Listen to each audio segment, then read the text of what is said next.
Friends, আমি এখন করতে চলেছি পালং পনির। তার জন্য রসুন পেঁয়াজ সব রেডি করছি। তো এখন সকালে কেটে নিচ্ছি পালং শাকগুলো একটু বড় বড় করে কেটে নিয়ে আমি একটা ছোট পাত্রে ভরবো। তো পালং শাক কাটা হয়ে গেল। এইবার আমি একটা পাত্র নিয়ে এটি তুলে নিচ্ছি। এরপর নিয়ে নেব একটা ছোট্ট টমেটো। তো টমেটো ঝিরি করে কেটে নিচ্ছি। এরপর নিয়ে নেব আমি পেঁয়াজ। তো পেঁয়াজটা ঝিরি করে কেটে নিচ্ছি কুচি করে। পেঁয়াজ কাটা হয়ে গেলে আমি একটু গরম জল করব পালং শাকটা সেদ্ধ করার জন্য। তো নিয়ে নিচ্ছি গরম জল ফোটা হয়ে গেছে। এরপর আমি পালং শাকগুলো দিয়ে দিচ্ছি। তো পালং শাকগুলো আমি ততক্ষণ সেদ্ধ করব যতক্ষণ না এটা নেতিয়ে যায়। এরপর আমি নিয়ে নিচ্ছি পনির, ধনে, কাজু বাদাম, এটা রসুন কুচি, পেঁয়াজ কুচি, টমেটো কুচি, পনির, কাজু, আমন্ড। তো এটা পালং শাকটা সেদ্ধ হয়ে গেল। সেদ্ধ হয়ে যাওয়ার পর এটা আমি নামিয়ে ছেঁকে নিচ্ছি। তো এরপর আমি কড়াই বসাবো। তো নিয়ে নিচ্ছি একটি কড়াই গরম হতে দিয়েছি। এর মধ্যে দিয়ে দিচ্ছি টু স্পুন অয়েল। তেল গরম করে কাজু, কিশমিশ, আমন্ড, বাদামগুলো ভেজে নিচ্ছি। এখানে কিশমিশ নেই, আমন্ড আর কাজু আছে, এটা ভেজে নিচ্ছি। ভেজে নেওয়া হয়ে গেলে একটু সাইড করে ফোড়ন দিয়ে দিচ্ছি, শুকনো লঙ্কা, জিরে গুঁড়ো। ফোড়ন দেওয়া হয়ে গেলে পেঁয়াজ কুচি দিয়ে দিচ্ছি। পেঁয়াজ কুচি দেওয়ার পর রসুন কুচি দিয়ে দিলাম। দিয়ে বেশ ভালো করে এটা নাড়িয়ে চাড়িয়ে টমেটো দিয়ে দিলাম। এটা ততক্ষণ নাড়তে থাকবো যতক্ষণ না এটা নেতিয়ে যায়। এর মধ্যে দিয়ে দিলাম ধনে গুঁড়ো প্লেটে রাখা। এগুলো এখন আমি একসাথে বাটবো। তো প্রথমে আমি ওই পালং শাকটা বেটে নিচ্ছি। পালং শাকটা বাটার পরে আমি ওই মশলাগুলো বাটবো, যে মশলাগুলো আমি কড়াইয়ে রেডি করেছি।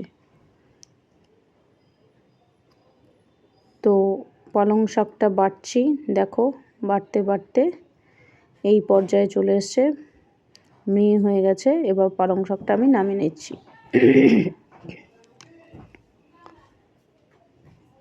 তো পালং শাকটা রেডি হয়ে গেছে। এবার আমি চলে আসছি কড়াইয়ের ইনগ্রিডিয়েন্টসগুলো যেগুলো আমি রেডি করে রেখেছি। তো সেগুলো আমি পাটায় বেটে নিচ্ছি।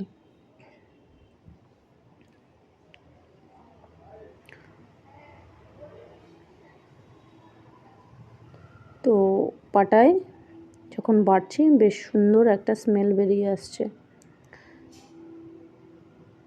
তো কাজু বাদাম, আমন্ড বাদাম, পেঁয়াজ কুচি, টমেটো কুচি প্লাস শুকনো লঙ্কা সব একসাথে বেটে নিচ্ছি।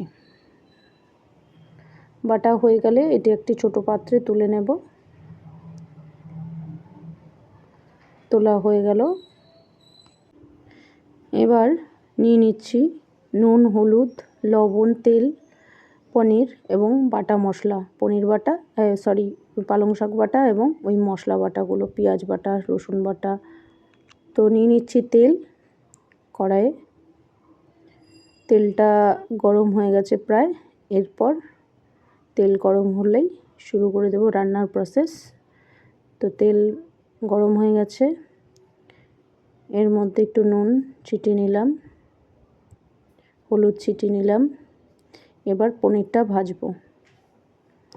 তো পনিরটা লাল করে ভাজা পর্যন্ত এটা নাড়তে চাড়তে থাকবো।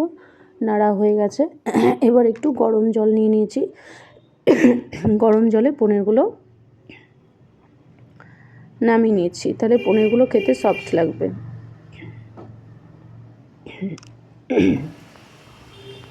এরপর ওই তৈরি করা মশলাটা দিয়ে কষে নিচ্ছি। তো এটা বেশ লাল করে ভেজে নেব, কষিয়ে নেব। এর মধ্যে দিয়ে দিচ্ছি হলুদ, পরিমাণ মতো চিনি এবং লবণ সব অ্যাড করে নিয়েছি। এটা প্রায় হয়ে এসছে। সবার শেষে আরেকটু চিনি দেওয়া হলো যাতে কালারটা খুব সুন্দর হয়। এরপর আমি পালং বাটাটা দিয়ে দিচ্ছি। পালং বাটা দেওয়ার পর অনেকক্ষণ নেড়েচেড়ে নিয়ে কষিয়ে নিয়ে জল আবার দিচ্ছি। এরপর এই যে ফুটো আছে এই ফুটোটা দিয়ে বাষ্প স্টিম উঠবে, সেই কারণে এটা কিছুক্ষণ রেখে নিলাম পনিরটা। তো উঠিয়ে দেখছি মোটামুটি প্রায় হয়ে এসছে, বেশ গরম হয়ে ফুটে উঠেছে। এবার আমি পনিরগুলো দিয়ে দিচ্ছি। পনির অ্যাড করার পর এটা আরও কিছুক্ষণ ফোটাবো, যাতে পনিরের টেস্ট, পনিরের যে ফ্লেভারটা রয়েছে সেটা পালং শাকের মধ্যে মিক্সড হয়ে যায়। তো দেখতে থাকো বন্ধুরা লাস্ট পর্যন্ত। এই যে এই প্রসেসে এসছে। এবার এটা হাতে নিয়ে দেখাচ্ছি, দেখো বন্ধুরা কি সুন্দর আলাদা রকম হয়েছে। এবার প্লেটে তুলে নিচ্ছি। তো এটা পরোটার সাথে আমি খাই, বেশ ভালো লাগে। লুচি কিংবা পরোটা পনির পালং বেশ ভালো যায়, নানপুরি। তো দেখো বন্ধুরা দেখতে কি সুন্দর লাগছে। Last finishing. Tata bye bye, like and subscribe করো।